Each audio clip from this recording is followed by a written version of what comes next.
We are from group 4. We want to present about teacher competence in Indonesia. First, let me introduce ourselves. First, my name is Zulfatun Imah. My friend names Vina Isnaini, Adelia Musdalifa, Rizka Aulia.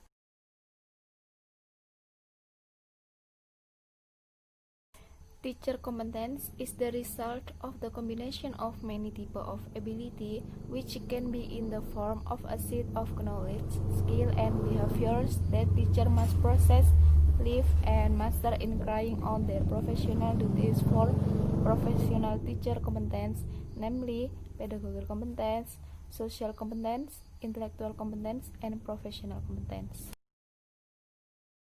Is pedagogical competence. Pedagogic competence is the ability the teacher must have with regard to student characteristics seen from various aspects such as moral, emotional, and intellectual. This implies that teacher must be able to master learning theory and learning principle because students have different character, traits, and interests. With regard to curriculum implementation, a teacher must be able to develop a curriculum at the level of each education unit and be adapt to local needs. Teachers must be able to optimize the potential of students to actualize their ability in class and must be able to carry out assessment activity on learning activity that have been carried out. Ability that teacher must have with regard to pedagogical aspect. And the first, mastering the teaching foundation. And number 2, mastering the science of teaching. It means mastery of learning theory and technique learning principle. And number 3, knowing student. It means mastery of the characteristic of student from physical, moral, social, cultural, emotional, and intellectual aspects. And number 4, mastering the theory of motivation. And number 5, know the community environment. And number 6, mastering curriculum preparation. It means able to develop a curriculum related to the area of development being handled. And number 7, mastering the RPP preparation technique.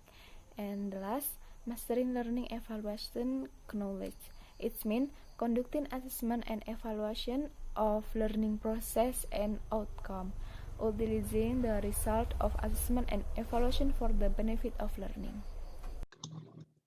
Okay, now I will continue the presentation and I will explain about professional competence. So basically, professional competence is one of the competence that the teacher must have when they teach in the classroom, especially in Indonesia, because the government in Indonesia required the teacher to have 4 competencies, and one of them is professional competence. So now we move to the definition of professional competence. Professional competence is the ability of the teacher to master the learning material that will be delivered widely and deeply to the students. So it means that when the teachers want to teach, for example, in the classroom, they should master all the learning materials. They should understand the whole learning materials, because how can the students get the materials well if the teachers don't know what to say in the classroom? Next, according to Rusman, teacher professional competence is a teacher who has a specific job based on expertise, skills in the field of teacher training with a deep understanding of the educational foundation, and academically has knowledge of educational theories and has the skills to can implement the educational theory. So what I get from Rusman's statement, a professional teacher is a teacher who expert in their fields and academically educated in that specific skill.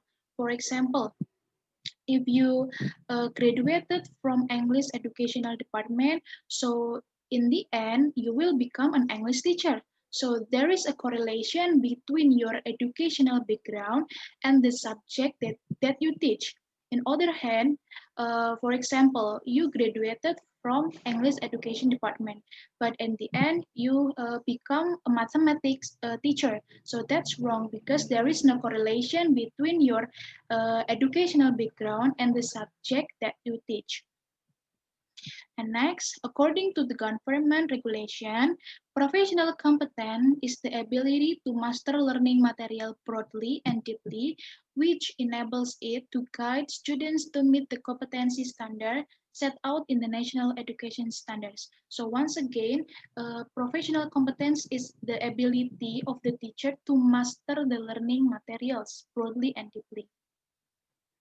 So next, according to Samana, in pursuing and developing the career, the teachers have 10 basic teacher competencies or capabilities which include first, mastering the teaching materials, being capable to manage the teaching and learning program, and the next, being capable to manage the classroom, being able to use the media and learning resources, mastering the foundation of education, being able to manage the interaction of teaching and learning, being able to assess the students' achievement for the benefit of teaching, understanding the function and programs, guidance and counseling services, understanding and being able to participate in the school administration, and the last one is understanding the principle of educational research and being able to interpret the result of educational research for the benefit of teaching.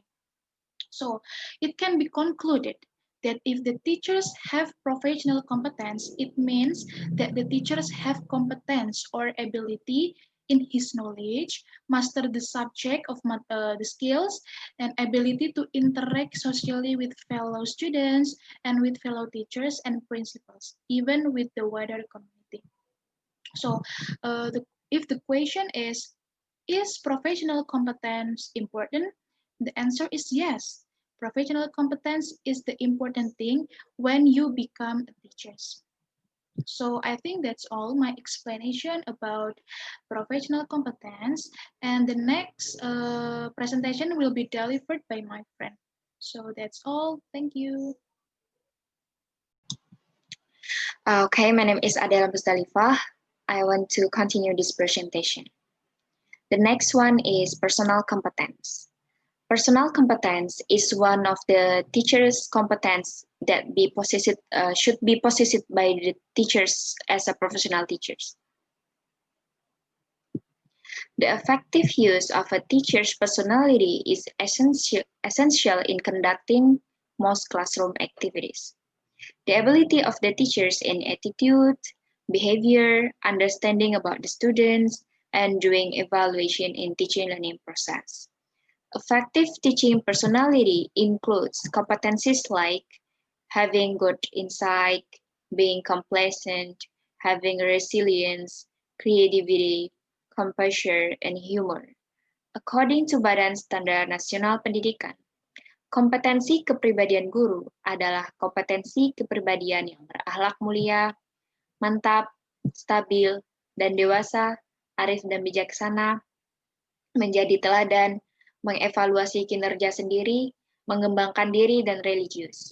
It means that personality competence is the ability of the teacher in accomplishing learning process, students' personality, students' behavior, and students' attitude. The traits of the teacher's personality competence. Vikanda states that the big five personality competence traits. The first one is emotional stability. Emotional stability refers to those who are self-reliant, stable, and adaptable to the new situations. This concept sometimes is called neuroticism, like emotional instability. The second one is extraversion. Extraversion is defined as those who are sociable, gregarious, assertive, and cheerful. The third one is openness to experience. Openness to experience refers to those who are curious, unconventional, and imaginative. The next one is agreeableness. Agreeableness refers to those who have the tendency to be cooperative, generous, altruistic, and warm. And the last one is conscientiousness. Conscientiousness is defined as those who are dependable, organized, persistent, and goal-oriented.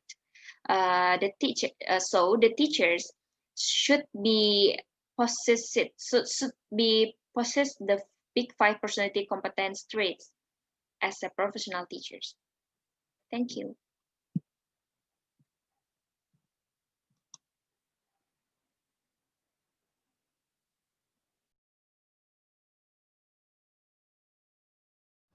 The next is social competence. Social competence is the ability of teachers to communicate and interact effectively and efficiently with student fellow teachers, student parents, and surrounding communities.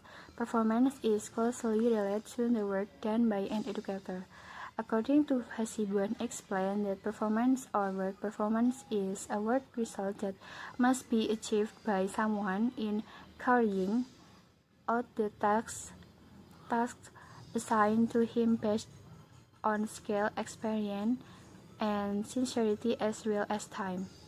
From the description above, the researcher can conclude that it is a very necessary and very influential on teacher performance if a teacher has low social competence. Basically, social competence here teach students to communicate and interact between teachers and fellow teachers, parents of students, the community, especially to students in the school. Two, a student is required to be brave and able to communicate and interact well as done by a teacher talk to them. Subcompetence in social competence blank E. Be inclusive, act objectively and not discriminatory. To consider gender, religion, race, and physical condition, family background, and family social status. B. Communicate effectively, empathic, and polite with others, educators, staff, parents, and public. C. Adapt and respect cultural diversity wherever they are. The last is conclusion. In a nutshell, the competencies of the teacher are very important, especially to meet the CFS expect is appropriate school programs, supportive school environment, and educate infrastructures. In Indonesia, teachers have to expand their four competencies is pedagogical, personality, professional, and social, in order to help their students obtain the rights and needs during the school. The development of teacher competencies could be through a variety of ways. The key factor to develop is motivation. Teachers are motivated to improve condition of service. They enjoy conductive work environment, professionally qualified teacher and required. Teachers are encouraged to develop themselves through attending seminar, conference, and workshop.